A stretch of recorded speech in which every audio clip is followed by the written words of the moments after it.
Hello, hello, hello! Magandang araw sa lahat ng Aries! Welcome back! At sa mga bago, welcome to my channel. Ako nga pala si Mystico Moreno, or in short, Miss Mo. At dito sa aking channel, we will manifest love sa inyong Tagalog love reading ngayon na Miss Mo. Okay, so today ang gagawin natin ay ang inyong weekly love reading para sa February 23 to 28. So, hanggang katapusan na ng buwan. At habang binabalasa ko tong cards, gusto ko magpasalamat sa lahat ng Aries na sumusuporta sa aking channel. Thank you po. Sobrang appreciated. At sa mga bago, sana supportahin nyo ang aking channel para mag-grow siya. Subscribe na po kayo. And like this video. Saka engage na rin kayo sa comments section. Okay, and kung gusto niyo ng personal reading, pwede po. Nasa description box yung email address ko.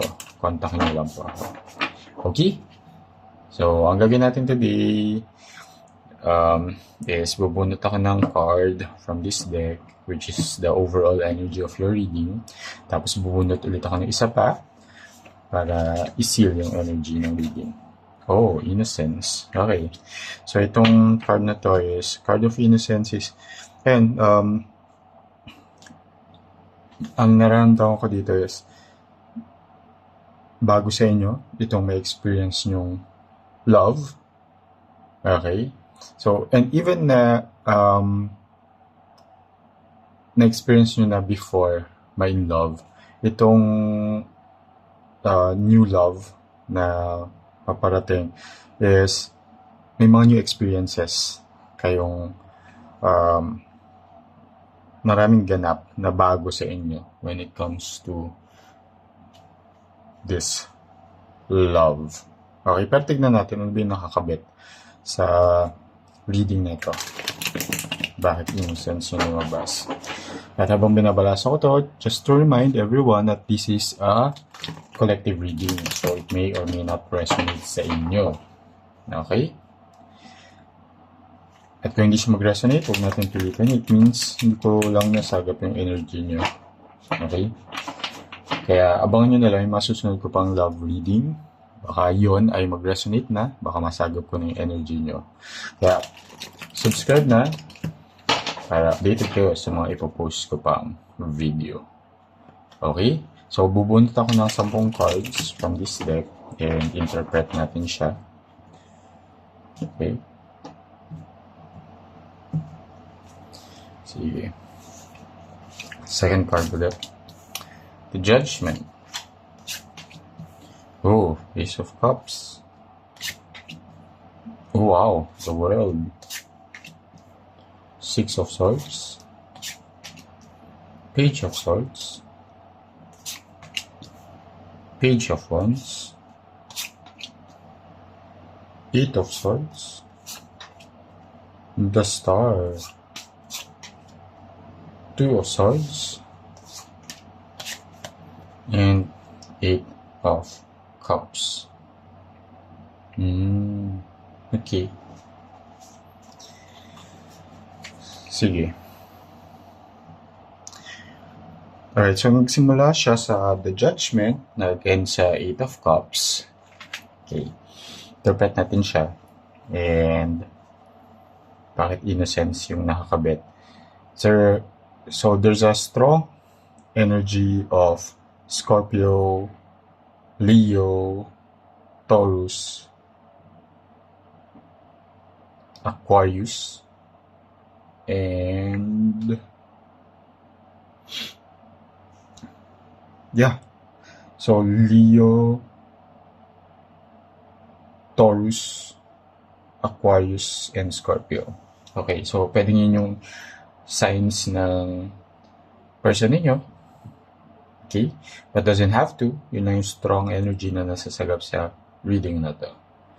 Okay. Sige. So, this new love coming is something na alam mo yun, magpo-provide sa inyo ng um, second chance in love. Alam mo yun, maybe in the past, parang tinry ninyo pero na-realize nyo, ay, hindi pala siya love. Okay, kaya this is a new experience, something new, di ba? Pag inosente ka sa mga bagay-bagay, di ba? You're trying to learn, develop, di ba? So may ma-develop na love, something new, and as shown here by the Ace of Cups here, which is a card of love, di ba? There will be and renewed passion then when it comes to love. So that's why here lumabas si Judgment, which is giving second chance for yourself to love again, or to learn how to love again, diba? And as shown here by the world, there will be so much happiness kapag inallow mo yung sarili mo to experience new love. Okay? So, and here, there will be so much celebration, so much happiness. And as shown here by the Six of Swords, you will just trust the process. You will just enjoy, you just accept yung sitwasyon ba na darating when it comes to love. Parang hindi mo siya susubukang kontrolin para mag-align sa kagustuhan mo. You will just sort of go with the flow and trust nga the process. And I've shown here by the Page of Swords, okay, there will be medyo yun nga, inosente ka pa talaga pagdating sa love. So, may sense of youthfulness na in a way positive naman siya. 'Di ba? Nag-grow ka as a person na may mga bagong experiences ka. And this new love, hindi siya magiging sobrang perfect kasi nga bago to sa'yo. You will navigate it slowly. Diba? Ina-navigate mo tong new situation na to. And I've shown here by the Page of Wands, this is something fresh. Bago talaga siya sa'yo. Medyo parang talagang pwedeng hindi mo pa talaga alam kung paano ina-navigate yung situation dahil wala ka pa talagang full experience when it comes to love. Pwede yung nakaraan mo akala mo love na yun, hindi pa pala. Pero, so, since bago to, wala ka pang experience, try mong i-navigate yung love na bago sa life mo. And I've shown here by the Eight of Swords, yung medyo kala mo parang ay stuck ka na sa ganito na wala paano to, hindi ko alam anong gagawin, di ba? Lalo na pag bago sa inyo yung love, tapos parang parang pagbago kayo sa isang lugar tapos nawawala kayo, lost kayo, di ba? Na feeling yung na stuck na kayo, wala kayong mapagtanungan, di ba? May ganong energy, pero huwag kayong mag-alala, okay? Kasi there's hope na everything will be alright. Okay? And itong Two of Swords then shows that it may be very difficult for you. Diba? Na kasi lalo na bago nga itong experience here. Pero you have to let go of that fear. You have to let go of that medyo in denial ka kasi na parang hindi ko to kaya. May ganong energy ako nakukuha. Hindi ko to kaya. Pero you have to let go of that fear kasi pag hindi mo na let go, shown here by the Eight of Cups, pag hindi mo na let go yung fear na yon, hindi ka magkakaroon ng new experience or hindi mo ma-experience at all yung new love, and forever ka nga, parang mas stuck ka lang as someone who's unexperienced when it comes to love, di ba? And very important yun. For me, it will help to just experience love na dumadating sa buhay mo. Kasi kung hindi siya mag-work, di ba? It will be part of experience. Meron kang lesson learned, di ba? And it will help you grow. Kaysa forever kang inosente, di ba? Kasi nga, lagi mong iniiwasan, lagi kang nag-evade pag medyo nakakakaba na or na lost ka na sa experience mo sa pag-ibig. Okay, so go lang, kaya nyo yan. Okay? Sige. And tingnan natin, sige, clarify natin isang card lang, yung Eight of Swords. Sige. Yan ba yung parang fear? Saka